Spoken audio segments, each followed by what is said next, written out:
स्त्रियांना पुरुषांपेक्षा निसर्गानेच जास्त सक्षम, जास्त ताकदवान किंवा जास्त चिवट बनवलंय हे तुम्हाला माहितीये का? सर्व्हायव्हल ऑफ द फिटेस्ट या नियमानुसार हे आपल्याला अगदी मुलगी जन्माला आल्यापासून दिसून येतं. नवजात बालिका नवजात बालकापेक्षा जगण्याची शक्यता जास्त असते. नैसर्गिक आपत्तींना सुद्धा स्त्रिया जास्त समर्थपणे तोंड देऊ शकतात. अगदी दुष्काळ, पूर, भूकंप यामध्ये सुद्धा स्त्रिया जगण्याची शक्यता जास्त असते. स्त्रियांच्या आयुर्मानाचा जर आपण विचार केला तर पुरुषांच्या सरासरी आयुर्मानापेक्षा स्त्रियांचं सरासरी आयुर्मान हे जास्त असतं. आजच्या घडीला भारतामध्ये स्त्रियांचं सरासरी आयुर्मान 74 वर्षाच्या आसपास आहे, तर पुरुषांचं सरासरी आयुर्मान हे 70 वर्षाच्या आसपास आहे. आणि जगभरातल्या प्रत्येक देशातली आकडेवारी आपल्याला हेच सांगते की स्त्रियांचं सरासरी आयुर्मान पुरुषांच्या सरासरी आयुर्मानापेक्षा जास्त आहे. नवरात्रामध्ये आपण स्त्री शक्तीचा जागर करतो, पण मग इतर वेळा ही स्त्री अबला, पीडिता असते असं आपण का म्हणतो बरं? त्याला एक कारण असू शकेल की सरासरी पुरुषाची शारीरिक ताकद ही सरासरी स्त्रीच्या शारीरिक ताकदीपेक्षा जास्त असते.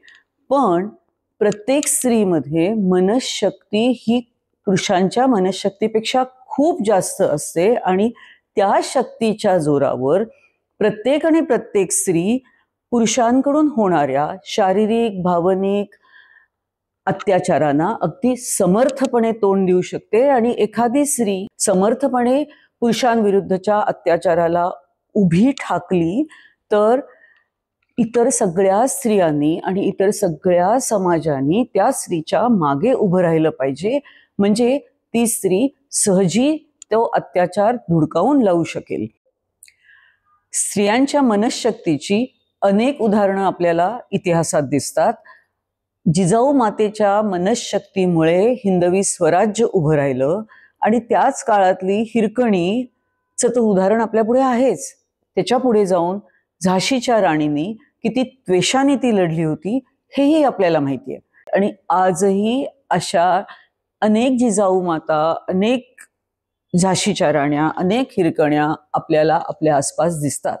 स्त्रियांविरुद्ध होणाऱ्या अत्याचारासाठी सरकारने अनेक कायदे केलेले आहेत. ते कायदे तर सर्व स्त्रियांना माहितीच हवे, कारण त्या कायद्यातल्या तरतुदीचा वापर प्रसंगी त्या स्त्रीला करावा लागेल. पण त्याही आधी अत्यंत महत्त्वाचं जे आहे ते प्रत्येक स्त्रीला आपल्या मधल्या देवदत्त किंवा नैसर्गिक मनशक्तीची जाणीव व्हायला हवी. आणि त्या मनशक्तीचा जागर केवळ नवरात्रातच नव्हे तर संबंध आयुष्यभर, संबंध वर्षभर करायला हवा.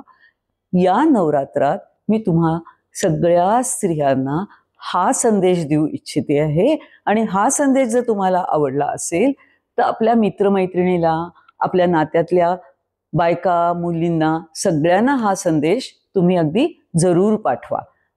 बरं मग मंडळी, पुढच्या व्हिडिओत अशाच नव्या माहितीसह मी परत भेटीन. धन्यवाद.